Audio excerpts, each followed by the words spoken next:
Output observe करते हैं। हम्म। तो ये मतलब हमारा स्टेट ट्रांजिशन है। एक बार फिर से उस बोलिएगा, क्या बोल रही है, एक बार फिर से रिपीट कीजिए। हम अपनी एप्लीकेशन में हम्म जो हमारा पूरा एप्लीकेशन रेडी हुआ है उसमें हम डिफरेंट डिफरेंट टाइप की इनपुट डाल के उसका आउटपुट चेक करते हैं। उसकी हम्म जो भी हम उसमें डाटा फीड कर रहे हैं किसी भी पैनल पे किसी भी फॉर्म पे, उसका जो आउटपुट आ रहा है हम उसे ऑब्जर्व कर रहे हैं, वो हमारे रिक्वायरमेंट मतलब एक्सपेक्टेशन से मीट हो रहा है या नहीं हो रहा, वो हम नोट करते हैं। तो हम्म। स्टेट ट्रांजिशन ये कहलाता है state transition? May be sir. नहीं, ये नहीं, ये तो आप टेस्टिंग कर रहे हो, तो टेस्टिंग बता रहे हो मुझे कि हम अलग अलग एक्शन लेकर के चेक करते हैं कि क्या रिजल्ट आया। ये तो टेस्टिंग है। स्टेट ट्रांजिशन बेसिकली कुछ और है, मैं बताता हूँ। एप्लीकेशन के बिहेवियर में मतलब एप्लीकेशन अपने स्टेट में चेंजेस करता रहता है। जैसे एक एग्जांपल के लिए मैं आपको बताता हूँ। आप एसबीआई का योनो ऐप जानते हो या एचडीएफसी बैंक में अकाउंट है? Yes sir. Yes sir. या किसी भी बैंक में अकाउंट हो आपका, हर एक बैंक का यस सर। अपना एक एप्लीकेशन है ना? आप देखना, आप अगर नहीं डाउनलोड किए हो तो आप गूगल करना, आपको मिलेगा। हर एक बैंक का लगभग, अब एक आध दो बैंक का ना हो तो वो एक अलग चीज है। कोई भी बैंक आप ले लो, जैसे एसबीआई मान लो कि एक फेमस है, या मान लो एचडीएफसी है, उसका एक अपना बैंकिंग के लिए अपना एक एप्लीकेशन दे रहा है। आप उसमें क्या है, आपको बोलता है कि आप अपना पिन एंटर कर दो, ठीक है ना? आप अपना पिन एंटर करो, आप ट्रांजेक्शन कर सकते हो, ठीक है। अब क्या है कि वो सिंपल सा पिन एंटर होगा, ट्रांजेक्शन हो जाएगा। एक स्टेट क्या है कि पिन एंटर होगा, ट्रांजेक्शन हो जाएगा। उसमें क्या है कि अगर आपने 3 बार गलत पिन एंटर कर दिया तो स्टेट चेंज कर देगा। वो बोलेगा कि 24 आवर के लिए आपका ये एप्लीकेशन लॉक हो गया है, अब 24 आवर के बाद ही आप ट्रांजेक्शन करोगे। तो ये क्या हुआ, एप्लीकेशन ने अपना स्टेट चेंज कर लिया। मतलब एप्लीकेशन में कोई प्रॉब्लम नहीं है, ये एप्लीकेशन के प्रॉब्लम में आप लेकर के नहीं जाओगे, बग रिपोर्ट नहीं कर दोगे कि ये बग है, 3 बार ट्रांजेक्शन हुआ उसके बाद ये प्रॉब्लम क्यों आया। बात है समझ में? तो यहाँ पे क्या हुआ कि अच्छा। आपने 3 गलत अटेम्प्ट लिया और आपका स्टेट चेंज कर दिया, एप्लीकेशन का स्टेट चेंज हुआ।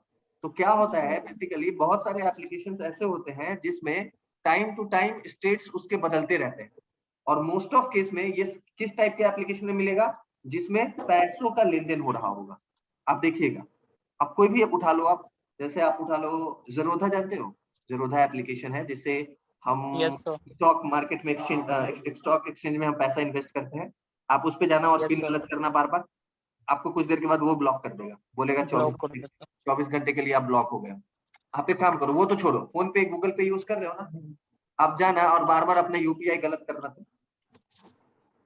बार बार यूपीआई गलत कर देना 4-5 बार, देखना आपको ब्लॉक कर देगा।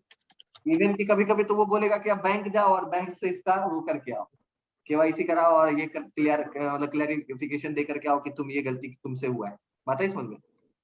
तो बेसिकली मतलब वैसा एप्लीकेशन जिसमें ये स्टेट चेंज होने का फीचर है। मतलब एप्लीकेशन ठीक है, एप्लीकेशन में कोई प्रॉब्लम नहीं है, लेकिन आप अगर इस तरीके का कोई एक्टिविटी करते हो तो वो अपना स्टेट बदल देगा, स्टेट चेंज कर लेगा। जैसे मैंने एसबीआई का बताया, अब एसबीआई एप्लीकेशन है वैसे स्मूथली वर्क कर रहा है, लेकिन अगर आप बार बार गलत पिन एंटर करने लगोगे तो 3 बार के बाद वो अपना स्टेट चेंज कर देगा। उसके बाद बोलेगा कि नहीं, अब आप सही पिन पे डालोगे तो हम आपका ट्रांजेक्शन नहीं होने देंगे। बात है समझ में? तो ये क्या हुआ, एक तरीके से स्टेट अपना बदल दिया। तो ये जो चेक करोगे ना, ये इसके लिए जो टेक्निक यूज होता है वो होता है स्टेट ट्रांजिशन, कि आप कितना टेस्ट केस बनाते हो। अगर मान लो किसी एप्लीकेशन के अंदर बोला गया कि 3 अटेम्प्ट है, मतलब जैसे आप एटीएम मशीन में क्या है, 3 अटेम्प्ट है, आप 3 गलत पिन एंटर करो उसके बाद 24 घंटे आप उस एटीएम से ट्रांजेक्शन नहीं कर पाओगे, वो कार्ड आपका ब्लॉक रहेगा 24 घंटे के लिए। सेम ये चीज एप्लीकेशन हेलो में सर, है। आपकी आवाज नहीं आ रही थी, कट रही। अभी भी ब्रेक हो रही है मेरी? हेलो, अभी भी ब्रेक हो रही है क्या मेरी आवाज? सभी लोगों को ब्रेक होके मिल रही है या किसी नहीं, एक? बिल्कुल क्लियर आ रही है। नो सर, क्लियर है सर। तो हो सकता है आपके एंड पे इशू हो, जिनके पास मेरी आवाज ब्रेक होके मिल रही है, आपके एंड पे इशू है, एक बार इंटरनेट कनेक्टिविटी चेक करो। ठीक है, तो बेसिकली मेरा कहने का मतलब ये है कि एप्लीकेशन का स्टेट बदल जाता है। आप देखोगे कि कभी मतलब बहुत इस मतलब जिसमें पैसों का ये चक्कर आएगा ना, उसमें देखना कि इसमें ये फीचर होगा ही होगा, ठीक है ना? जैसे मेरी कंपनी है पिनबॉक्स इंक्लूजन, उसमें क्या है कि उसमें हम एसआईपी करवाते हैं क्लाइंट से, मतलब अपने कस्टमर्स जितने भी हमारे होते हैं ना, वो एसआईपी इन्वेस्ट करते हैं, माइक्रो एसआईपी चलता है उसमें। मतलब जैसे जिनके पास पैन नहीं है वो भी एसआईपी कर सकते हैं मेरे एप्लीकेशन पे आके। मतलब ये फीचर है उसके अंदर, उस एप्लीकेशन के अंदर।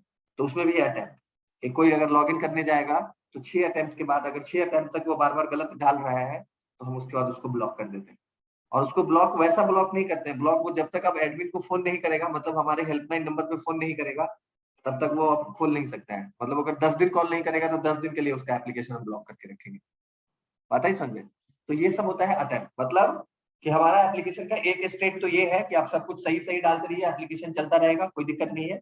एक है कि अगर आपने अटेम्प्ट गलत लेना स्टार्ट किया तो हम स्टेट बदल देंगे, हम स्टेट चेंज कर देंगे, 3 बार के बाद स्टेट चेंज। ठीक है, तो आपसे कभी कभी मतलब मान लो कि आप प्रोडक्ट बेस्ड कंपनी में आपकी जॉब लग गई, प्रोडक्ट बेस्ड मतलब कि जैसे मान लो एसबीआई में जॉब लग गई, एसबीआई बोल रहा है कि मेरा प्रोडक्ट टेस्ट करना है, मान लो, या मान लो कि क्लाइंट बेस्ड में है, वहां पे अटेम्प्ट लगा हुआ है कि भाई इसमें 3 अटेम्प्ट है, आपको चेक करना है कि 3 अटेम्प्ट के बाद ये लॉक होता है कि नहीं होता है। ठीक है, तो आपको अब टेस्ट करना होगा, तो टेस्ट करने के लिए आप कितना टेस्ट केस बनाएंगे, आपसे क्वेश्चन, मतलब आपके माइंड में ये चीज आना चाहिए ना। अभी हम टेक्निक सीख रहे हैं कि हम अभी टेस्ट केस, टेक्निक के बेस पे टेस्ट केस बनता है, बात है समझ में? तो आपको टेक्निक समझ में आना चाहिए कि अगर ऐसा फीचर है तो कौन सा टेक्निक हम यहाँ पे हमारा सूट करेगा, क्या हमारे माइंड में आएगा कि हम टेस्ट केस डिजाइन करें इसका। मान लीजिए आपको बोला गया कि ये एप्लीकेशन है, इसमें 3 अटेम्प्ट है, कि 3 बार अगर गलत पिन लगातार एंटर होता है तो इसके कार्ड को, या मतलब जो वो फंक्शन है उस फंक्शन को 24 घंटे के लिए ब्लॉक कर देना। आपको बोला गया कि इसका टेस्ट केस लिख दो, आपके माइंड में क्या चल रहा है, कैसे आप टेस्ट केस लिखेंगे गीता? एक एप्लीकेशन है, उसमें 3 अटेम्प्ट चल रहे हैं, मतलब अगर आप 3 बार गलत पिन एंटर करोगे तो आपका जो वो एप्लीकेशन है वो 24 घंटे के लिए नहीं खुलेगा। आप खोलोगे बार बार मैसेज आ जाएगा, your application has been locked for 24 hour, you can proceed after 24 hour. बात है समझ में? इस तरीके से मैसेज आ रहा है आपके साथ। आप इस एप्लीकेशन को कैसे चेक करेंगे, कितना टेस्ट केस लिखेंगे? एक ही होगा, इसमें बहुत ज्यादा टेस्ट केस होगा। पहला अटेम्प्ट में हमने सही पिन एंटर किया, पहला टेस्ट केस।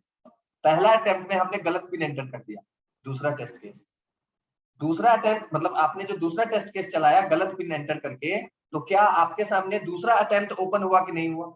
और जो दूसरा अटेम्प्ट ओपन हुआ हम उसमें सही पिन एंटर कर रहे हैं तो होम पेज पे जाना चाहिए। और अगर हम दूसरे अटेम्प्ट में भी गलत पिन एंटर करते हैं तो थर्ड अटेम्प्ट हमारे सामने ओपन हो जाना चाहिए। और थर्ड अटेम्प्ट में अगर हम सही पिन एंटर कर रहे हैं तो एप्लीकेशन खुलना चाहिए। और अगर गलत पिन एंटर कर रहे हैं तो कार्ड ब्लॉक हो जाना चाहिए, मतलब जो भी है फंक्शन ब्लॉक हो जाना चाहिए। तो एक ही टेस्ट केस कैसे बने? अब यहाँ पे सोचिए, अब मतलब अगर ऐसा सिचुएशन आपके सामने आता है, आप टेस्टिंग कर रहे हो, तो कुछ ज्यादा मतलब सोचने वाली बात नहीं है। सबसे पहले क्या पूछना है आपको कि कितना अटेम्प्ट है, तो बोला कि भाई 3 अटेम्प्ट, मोस्टली 3 अटेम्प्ट होते हैं, ठीक है ना, 3 अटेम्प्ट। तो आप क्या करोगे, फटाक से आपके पास नोटबुक होगा या मान लीजिए लैपटॉप होगा, आप फटाक से क्या करेंगे, जितना अटेम्प्ट बोला जा रहा है आप उतना बॉक्स बना लीजिएगा। क्या बनाइएगा? बॉक्स। ये 3 बॉक्स हमने बना दिया। अटेम्प्ट पूछा या डॉक्यूमेंट को पढ़ना होगा, उस पर लिखा होगा कितना अटेम्प्ट होगा, उतना अटेम्प्ट हमने ये बॉक्स से, मान लो ये अटेम्प्ट। अब इसमें पहला टेस्ट केस हमने रखा कि यूजर क्या कर सकता है, वैलिड एंट्री कर सकता है या इनवैलिड एंट्री कर सकता है। 2 तरीके का एंट्री होगा, मतलब 2 टेस्ट केस हुआ कि यूजर फर्स्ट टाइम में ही वैलिड इनपुट कर दे, ठीक है, और यूजर फर्स्ट टाइम में इनवैलिड इनपुट कर दे, मतलब 2 टेस्ट केस तो यही दिख गया, ठीक है। अब यहाँ पे क्या है कि अगर वैलिड इनपुट होता है तो यहाँ पे आपके सामने मान लीजिए ये होम पेज ओपन हो जाए, ठीक है, और अगर आपके सामने इनवैलिड इनपुट होता है तो आपके सामने एरर मैसेज आएगा कि your credential is wrong and it is your second attempt. मतलब आपको एक मैसेज दे देगा कि आपका पिन जो है वो गलत हो गया है और अब आप सेकेंड अटेम्प्ट पे जा रहे हैं, मतलब आपको इस अटेम्प्ट पे लेके चला, ठीक है।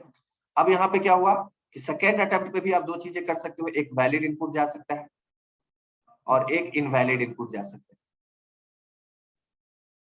मतलब यहाँ पे एक वैलिड इनपुट गया, मतलब हो सकता है कि पहली बार में आप गलत करो, दूसरी बार में आप सही कर दो, तो वैलिड इनपुट जाएगा। और एक आपका इनवैलिड हो सकता है कि हो सकता है सेकेंड अटेम्प्ट में भी आप गलत वैल्यू एंटर कर दो, ठीक है। तो यहाँ पे भी क्या होगा कि 2 रिजल्ट आ सकता है कि अगर रिजल्ट सही इनपुट होता है, मतलब वैलिड इनपुट आप करते हो, तो आपको क्या करेगा, ये होम पेज पे रिडायरेक्ट करेगा, होम पेज यहाँ खोल के दे देगा आपको, ठीक है। और अगर मान लीजिए आपने गलत पिन एंटर कर दिया तो यहाँ से आपको यहाँ भेजेगा और फिर आपको एक मैसेज देगा कि भाई आपका क्रेडेंशियल गलत हो गया है और ये आपका लास्ट अटेम्प्ट जा रहा है, ठीक है, मतलब आपको फिर यहाँ से इस अटेम्प्ट पे भेजेगा। अब यहाँ पे क्या होगा कि फिर यहाँ पे 2 चीजें हो सकती है, एक तो वैलिड इनपुट हो सकता है और एक इनवैलिड इनपुट यहाँ हो सकता है। और यहाँ पे क्या है, या तो होम पेज खुलेगा या कोई अटेम्प्ट नहीं मिलेगा, ब्लॉक कर देगा, मतलब यहाँ पे आपको ब्लॉक कर देगा। ये ब्लॉक हो गया आपका कट, ये आपका फॉर्म खुल गया।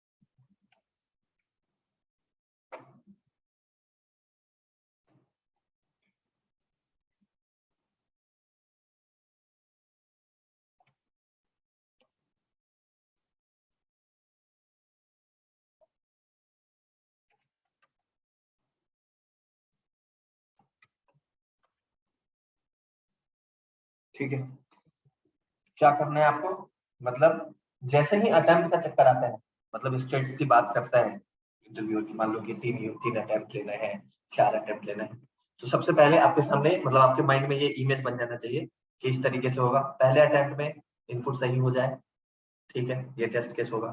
दूसरा कि पहले अटेम्प्ट में इनपुट गलत हो जाए, ठीक है। तीसरा टेस्ट केस कि सेकेंड अटेम्प्ट में इनपुट सही हो जाए, ठीक है। चौथा टेस्ट केस कि सेकेंड अटेम्प्ट में इनपुट गलत हो जाए, ठीक है।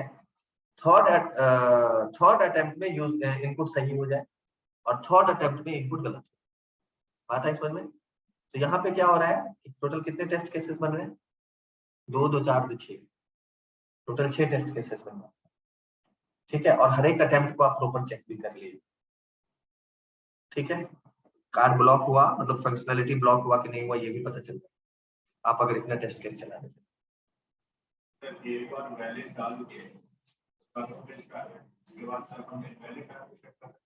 आप एक बार नहीं, या पहला टेस्ट केस चलाया हो कि in first attempt user can enter valid user ID, ठीक है, ये पहला चला, उसमें एक्सपेक्टेड में आपने लिख दिया कि वैलिड डाला है तो होम पेज खुल जाएगा, होम पेज खुल गया तो बोले ठीक है ये टेस्ट पास हो गया। आपने दूसरा टेस्ट केस लिख रखा है कि in first attempt user can enter invalid user ID या इनवैलिड पासवर्ड, जो भी है आपने वो डाला, ठीक है।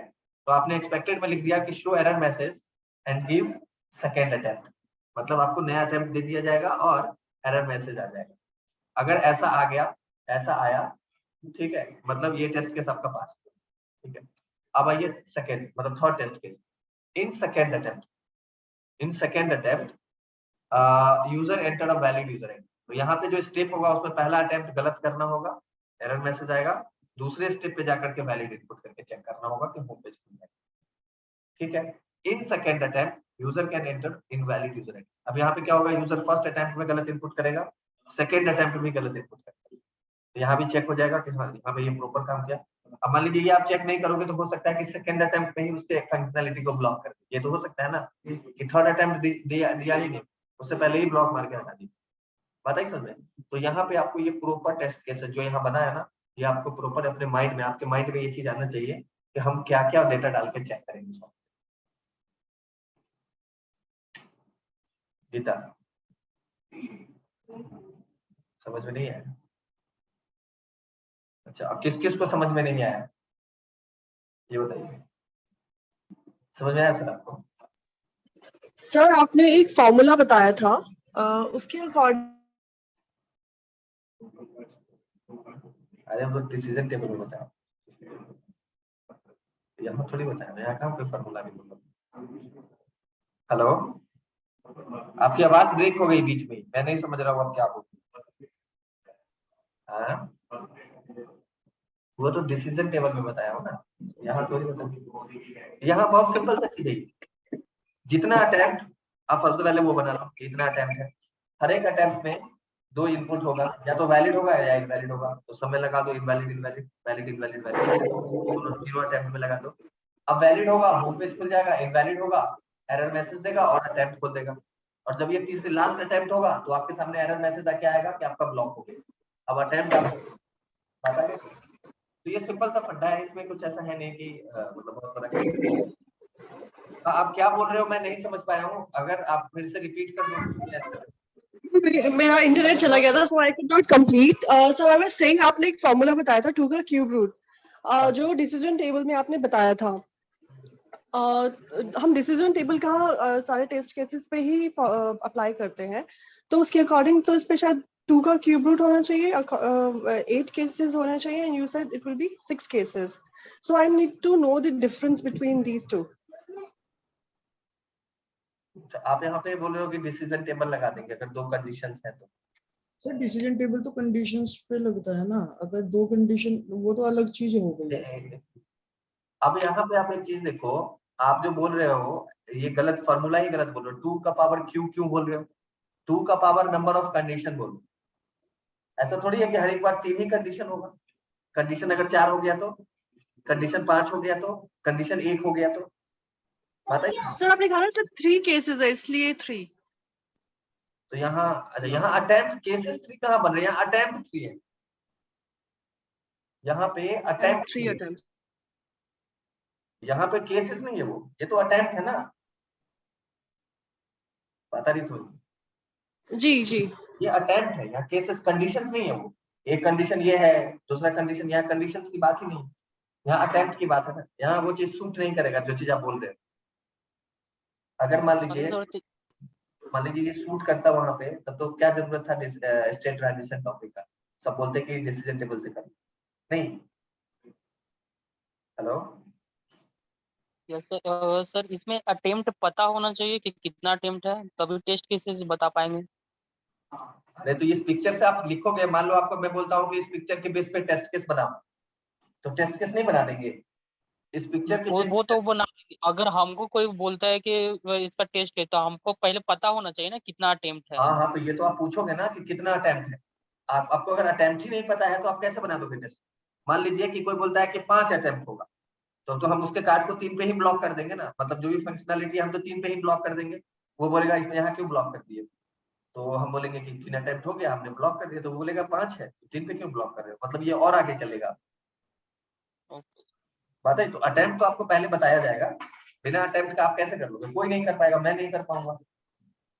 अटेम्प्ट तो बताएगा ना कि कितना अटेम्प्ट होगा। 3 अटेम्प्ट के लिए मैं बताया हूँ कि 3 अटेम्प्ट होगा तो इस तरीके से करना।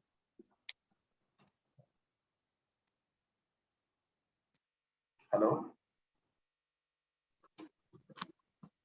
Yes sir. ठीक है, क्लियर है ये? समझ में आया? Yes sir. चलो ठीक है।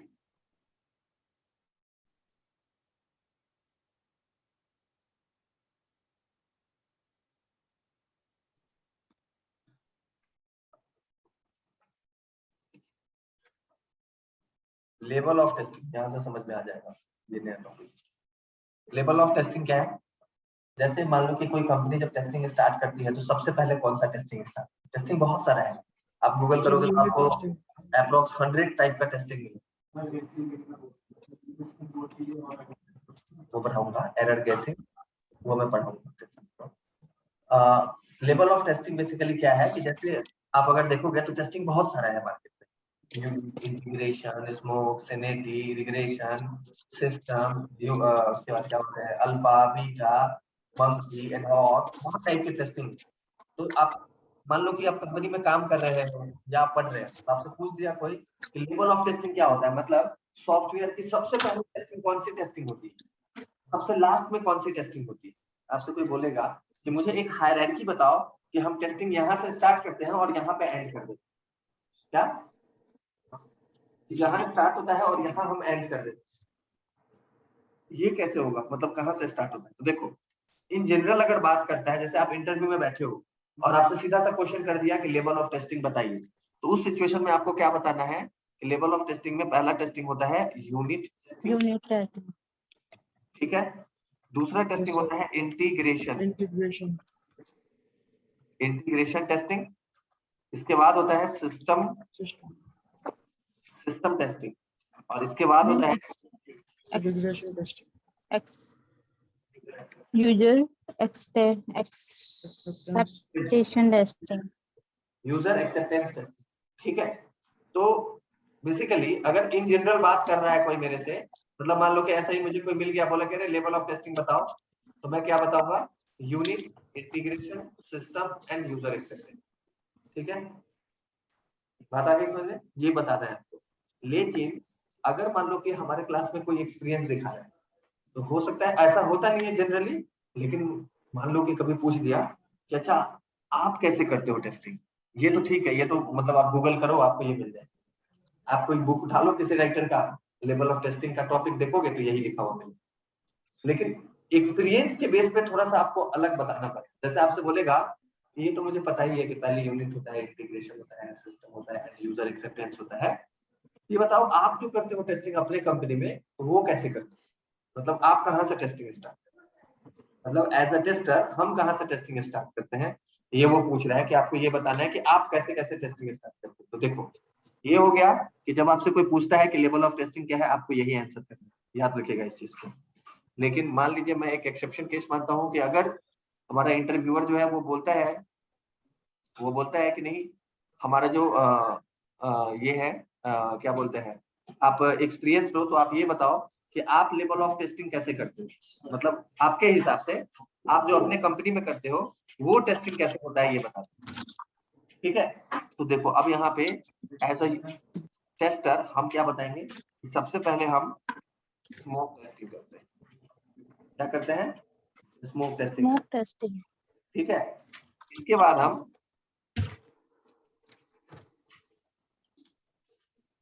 कंपोनेंट टेस्टिंग करते हैं, इसके बाद हम इंटीग्रेशन टेस्टिंग करते हैं, इसके बाद हम पर्सनल एक्सप्लेन टेस्टिंग करते हैं, personal experience of the testing. Regression testing करते हैं। यूएटी का मतलब होता है यूजर एक्सेप्टेंस टेस्टिंग। ये मैं साइड इसलिए कर दिया हूँ क्योंकि कभी कभी ये टेस्टिंग डिपार्टमेंट करता है और कभी कभी ये टेस्टिंग डिपार्टमेंट मतलब डिपार्टमेंट के अंदर नहीं आता है। इसको मैं थोड़ा सा किसी फैमिली से अलग कर दूँ। कौन बोल रहा है? अनीता माइक को म्यूट करना, आपकी वॉइस आ रही है।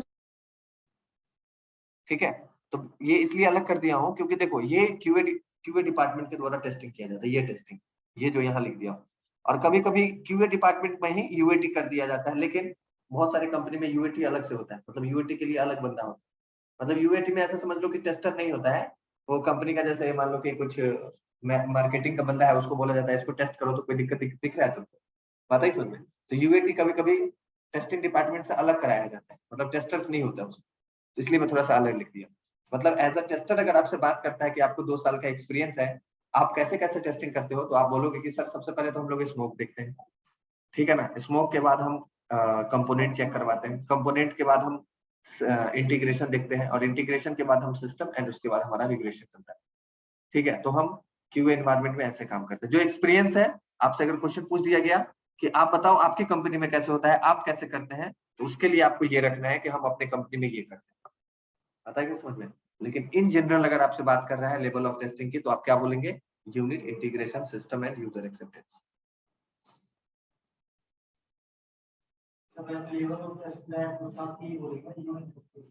हाँ, लेवल ऑफ टेस्टिंग सीधा बोले तो ये बोलना है आपको, लेकिन क्वेश्चन अगर थोड़ा सा वो घुमा दे आपको कि भाई लेवल ऑफ टेस्टिंग आप बताओ कि आपको एक्सपीरियंस है, आप कैसे करते हो, मतलब आपकी कंपनी में आप कहाँ से टेस्टिंग स्टार्ट करते हो, तो हम यूनिट से नहीं करते। यूनिट टेस्टिंग हमेशा डेवलपर के द्वारा किया जाता है, टेस्टर नहीं करता। मतलब ये फ्रेशर के लिए है, समझ लीजिए। नहीं, एक्सपीरियंस से भी पूछेगा तो एक्सपीरियंस भी यही बोलेगा, बात है इसमें। लेकिन जब क्वेश्चन इस तरीके से बोल दे वो कि आप कैसे करते हो, तो वहां पे आपको इसके जाना, पता है समझ। अब यहाँ पे क्या है कि कुछ टेस्टिंग ऐसा है जो डेवलपर करता है, टेस्टर नहीं करता। यूनिट टेस्टिंग डेवलपर करता है, इंटीग्रेशन भी डेवलपर करता है, लेकिन टेस्टर भी करता है, तो दोनों करते हैं वो। लेकिन यहाँ पे जो इंटीग्रेशन है वो डेवलपर के लिए लिखा है, बात है सर। तो बेसिकली आप अगर बोलोगे कि सर हम ऐसे ही करते हैं, तो आपसे क्वेश्चन पूछेगा यूनिट कैसे करते हो, बात है समझ में। आपसे क्वेश्चन कर देगा कि यूनिट कैसे करते हो, यूनिट टेस्टिंग तो डेवलपर करता है ना, हम नहीं करता। तो हम जो टेस्टिंग स्टार्ट करते हैं वो स्मोक से करते हैं। अब इसको समझाने के लिए ना मैं आपको एक कंपनी का एग्जांपल देता हूँ, जिससे आपको लेवल ऑफ टेस्टिंग अच्छे से समझ में आ जाएगा कि हम कंपनी में कैसे काम होता है इंटरनली, और लेवल ऑफ टेस्टिंग हम क्यों बोलते हैं। अगर कोई ऐसे जनरल रूप से बात करता है और पूछता है लेवल ऑफ टेस्टिंग, तो हम ये क्यों बोलते हैं, ये वाला पार्ट। ठीक है, अभी आपको एकदम क्लियर हो जाएगा। ठीक है, देखो मैं क्या कर रहा हूँ, सबसे पहले 2 पार्ट में इसको डिवाइड कर देता हूँ स्क्रीन को। ठीक है, मान लो ये हमारा स्क्रीन 2 पार्ट में डिवाइड है। एक साइड होता है डेव डिपार्टमेंट, मतलब डेवलपर, डेव डिपार्टमेंट है ये, पूरा नहीं लिख रहा हूँ मैं। एक साइड आपका टेस्टिंग डिपार्टमेंट है, टेस्ट डिपार्टमेंट। ठीक है, दोनों 2 साइड है। अब देखो, मान लो कि कंपनी को कोई काम मिला है, जिस बहुत बड़ा सॉफ्टवेयर है, मान लो कि उसमें अराउंड 50 मॉड्यूल है, 50 मॉड्यूल है। तो डेवलपमेंट टीम में मान लो कि 4 बंदा है, एक का नाम ए है, दूसरे का नाम बी है, तीसरे का नाम सी है और चौथे का नाम डी है। 4 बंदा बैठा हुआ है, डेवलपर है। क्या है? डेवलपर है। बोला गया कि जो भी मॉड्यूल है ना, मतलब पूरे 50 यूनिट है, पूरे सॉफ्टवेयर को बनाने में 50 यूनिट बनाने पड़ेंगे आपको, तब जाकर के एक सॉफ्टवेयर बनता है। तो बोला गया कि एक काम करो, तुम लोग यूनिट वाइज सॉफ्टवेयर को डेवलप करना स्टार्ट करो। मतलब ए को भी एक अलग यूनिट मिला कि तुम इसको बनाओ, बी को भी एक यूनिट मिला कि तुम इसको बनाओ, सी को भी एक यूनिट मिला कि तुम इसको बनाओ और डी को भी एक यूनिट मिला कि तुम इसको बनाओ। ठीक है, मतलब जैसे मान लो इसको मिल गया U1, यूनिट 1 मिला कि ये ए बनाएगा। ठीक है, इसी तरीके से U2 मिला बी को, U3 मिला सी को और U4 मिला डी को। ठीक है, अब क्या है कि ये सभी अपना अपना यूनिट, जिसको जो मिला था यूनिट डेवलप करने को, सभी ने अपना अपना यूनिट डेवलप कर दिया। ठीक है, डेवलप करने के बाद क्या हुआ कि ए अपने यूनिट को, जब ए अपना यूनिट रेडी कर देता है तो ए एक बार चेक करता है कि भाई ये यूनिट जैसा, मतलब मान लीजिए कोई भी यूनिट बना रहा है तो उसका कुछ ना कुछ तो बिहेवियर होगा ना। जैसे मान लो कि कैलकुलेटर बनाना था, ए को मिला कि तुम ऐड वाला काम कर लो, तुम एडिशन का काम करोगे। तो मान लो ए ने अपना एडिशन का काम कर दिया, कोड कर दिया, तो वो अपने कोड को चेक करेगा ना कि भाई 2 नंबर को ऐड कर रहा है कि नहीं कर रहा है, 2-3 नंबर को ऐड कर रहा है कि नहीं कर रहा है। तो ए जो है वो क्या किया, 2 नंबर डाल के चेक कर लिया कि हमारा यूनिट प्रॉपर काम कर रहा है कि नहीं कर रहा है। तो उसने क्या किया, जो भी यूनिट उसने बनाया उस यूनिट को इसने टेस्ट कर दिया। क्या किया? यूनिट को टेस्ट कर दिया। तो ये हो गया यूनिट टेस्टिंग, यहाँ पे स्टार्ट कर दिया, मतलब ए ने अपने यूनिट को टेस्ट कर लिया। ठीक है, बी ने भी अपने यूनिट को टेस्ट किया, सी ने भी अपने यूनिट को टेस्ट किया और डी ने भी अपने यूनिट को टेस्ट किया। मतलब सारे यूनिट्स बारी बारी से, जितने भी डेवलपर ने बनाया सभी ने अपने अपने यूनिट को चेक कर लिया। तो यूनिट टेस्टिंग कहाँ हो गया? Development department. अभी टेस्टर बैठा हुआ है फ्री, कोई दिक्कत नहीं है उसको। ठीक है, अब क्या है, अगर मान लो कि ये इस तरीके से अब यूनिट्स को भेजा जाएगा टेस्टिंग के लिए कि हाँ इस यूनिट को टेस्ट करो, मान लो कि इसको भेज दिया जाएगा कि इस यूनिट को टेस्ट करो, इसको भेज दिया जाएगा कि इस यूनिट को टेस्ट करो, इसको भेजा जाएगा कि इस यूनिट को टेस्ट करो। तो क्या होगा, ऐसे अगर यूनिट्स बाय यूनिट्स टेस्टर के पास भेजा जाएगा तो आपको लगता है कि कंप्लीट सॉफ्टवेयर बनेगा कभी? टेस्टर मान लीजिए बोला ठीक है ऐड काम कर रहा है, ये लो क्लाइंट को बोलेगा लो ऐड लो, इससे ऐड कर लेना। ठीक है, फिर कुछ देर बाद सब्सट्रैक्शन टेस्ट करके बोलेगा ये लो सब्सट्रैक्शन लो, इसे सब, तो बोलेगा तुम पागल हो गए, तुमको बोल रहा हूँ कैलकुलेटर देने के लिए, तो तुम बोल रहे हो ये ऐड का एप्लीकेशन है, इसे तुम ऐड करना। ये तुम बोल रहे हो कि सब्सट्रैक्शन करना, इसे बोल रहे हो मल्टीप्लिकेशन करना। मतलब कि हर एक काम के लिए मैं 20 एप्लीकेशन डाल के रखूंगा, और मान लो कि मुझे एक बार में मल्टीप्लिकेशन, सब्सट्रैक्शन, डिवीजन सब ऐड लगाना है, तो कैसे होगा? बात ही समझ रहे? तो इस तरीके से तो काम होता नहीं है। मतलब ऐसे अगर टेस्टर के पास भेजा जाएगा यूनिट बाय यूनिट, तो कंपनी में ऐसे काम नहीं होगा। तो क्या करता है, यहाँ पे क्या होता है बेसिकली